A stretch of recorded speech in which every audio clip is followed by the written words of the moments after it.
Antony Blinken reacting to reports that China is now setting up a military training facility in Cuba that he claims he's monitoring. Watch. Made very clear that we would have deep concerns about PRC intelligence or military activities in Cuba. This is something we're going to be monitoring very, very closely, and we've been very clear about that. And we will protect our homeland. We will protect our interests. Joining me right now is Oklahoma Senator, member of the Senate Homeland Security, Finance, Intelligence, and Ethics Committees. James Lankford is with us. Senator, it's great to see you. Thanks for being here. Yeah. Thanks, Maria. Good to see you again. Well, Antony Blinken just said they're going to protect the homeland. They didn't protect the homeland after China refused to admit a cover-up of COVID-19 after it escaped from the lab, and then the CCP would not allow any investigation into it. They did not protect the homeland when China was setting up these police stations across the country. And, of course, there was no protecting of the homeland when they allowed a balloon, a surveillance tool, to fly across the country before shooting it down after the balloon already sent information back to Beijing in real time. How do you see this administration protecting the homeland? Yeah, so I would say the same way Antony Blinken just said it. He said they're trying to monitor what's going on. They're monitoring a balloon coming across. They're monitoring COVID-19 being released. They're monitoring China actually aggressively moving against our economy and what they're doing in other areas of the world.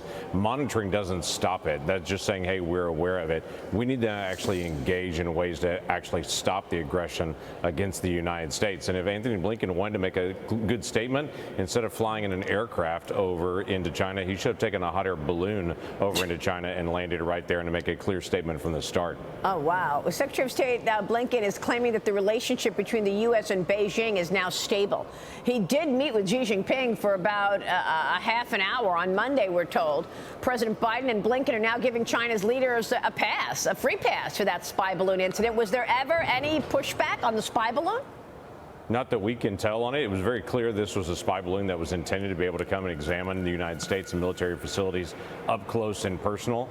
It only came out, as you remember, not because the administration admitted it. They were, quote unquote, monitoring it as it came across Alaska and as it came all the way across Canada, then dipped down in the United States. It came out because a local reporter actually saw it in the sky and then released it, and it started getting out. So our free press is actually what got this out, not actually the administration. I think they would have just, quote unquote, monitored it and just ignored it all the way across the country. So at the end of the day, we need clear statements about human rights violations, about what's happening in the economy. We're not going to be energy dependent on China. We're going to be energy independent as a nation. And this administration wants to turn us from being dependent on Middle Eastern oil to now being dependent on Chinese lithium. And we just cannot do that. We got to produce our own, and we got to be able to make it very, very clear we're not going to be dependent on China. Well, I mean, look, the CCP has all these new laws that enable it to go and march into any foreign company that it wants and steal the intellectual property and raid the place. They did it with Bain Capital, and that's only one of many companies that they've done it. They got the PRC counter-espionage law,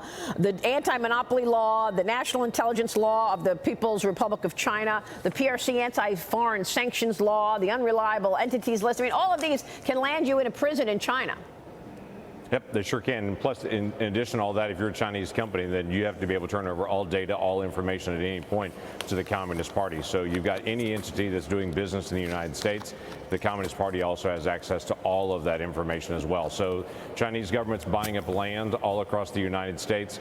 There are all these different aggressive actions are happening on our economy, what's happening with pharmaceuticals, energy, with innovation, with all the intellectual property. If you're an American company and you're manufacturing in China, I've encouraged American companies over and over again to diversify where they're going. If they're going to sell to China from there, that's their own decision. But if they're planning to sell to anywhere else outside of China, they need to be aware the Chinese Communist Party at any point can cut off their supplies going out of the country and actually shut that down, as we saw during COVID-19. So companies need to think twice about having a logistics chain that runs through China. And I wonder if this meeting with the Prime Minister of India is part of that, encouraging India to create the infrastructure needed for supply chains. I would hope so. I would hope with the Prime Minister of India, it's not only talking about religious freedom issues that they've got right now, it's a challenge, but also supply chain issues. They've got a great economy, great opportunities, but also they're buying oil from Russia right now and literally sending cash to Russia. That's facilitating the attacks on Ukraine. I would hope that we would bring that up with the Prime Minister of India as well. Well, I'm just trying to understand, though, why we have such a soft approach to communist China. With all of these provocations, from the spy surveillance balloon to the years of intellectual property theft that have cost our company $600 billion a year at least, and yet we don't have any accountability. The president has still not brought up COVID-19 leaking from a Wuhan lab and insisting an investigation. He hasn't addressed the spy balloon, and now they say they're moving on. Is it because he's compromised after his family has taken in all this money from communist China, among other foreign nationals? We know Hunter Biden is not expected to serve any prison time. He reached this plea deal on the federal gun and tax crime charges. You've got celebrities like Pete Rose, Kodak Black, Mike the Situation, Sorrentino, all committing similar crimes. They served prison time. Christopher Bedford writes in the Federalist, Hunter Biden's plea deal is a cover-up disguised as justice. Senator, do you agree? Yeah, I do agree, actually. And the most basic elements, when you start talking about the foreign policy to China, quite frankly, this administration has a weak foreign policy worldwide. We don't have strength anywhere in the world right now in our influence. So that's one issue. But the Hunter Biden issue, especially on the gun crime, when you lie on a gun form, this administration keeps talking about gun crimes, gun crimes, gun crimes. We got to do more to be able to prosecute gun crimes. And then literally immediately when gun crimes come to their front door, they immediately just dismiss them and say, oh, no, we're not going to pay attention to any gun crimes like that. This sets a precedent for every one of those lie and buy forms for the rest of this administration and multiple others to be able to say, we don't prosecute if you actually lie on your gun form. That is the essential part of the first part of the buy, and they just basically neutered it. Well, I mean, look, the bottom line is, how does the DOJ defend prosecuting income tax fraud without actually investigating the income and where that income came from? Can you say, oh, Hunter Biden, you didn't pay taxes on all these millions, without saying, where did these millions come from? What is your business? You have no business, and yet you got tens of millions of dollars from foreign adversaries?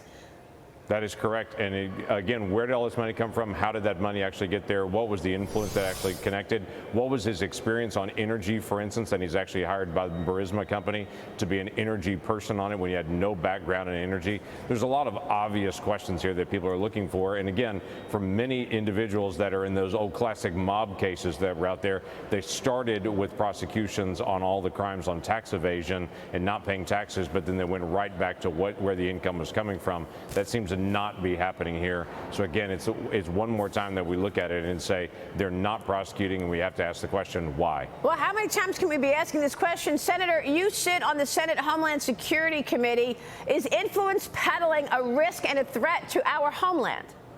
It is 100% a risk to our homeland. That's why so many committees are currently looking at this, especially the House, where they've got the ability for the Judiciary Committee and for oversight committees to actually get documents, subpoena those, to be able to go through that. Clearly, the Democrat-run Senate is trying to ignore this in every way that they can. The House is able to step up and to say, along with a lot of other questions on our economy and what's happening national security and border, and to do that important work, but to also ask the questions that a lot of Americans are asking. All right, Senator, we'll be watching. Thanks very much for being here this morning. Senator James Lankford is in D.C.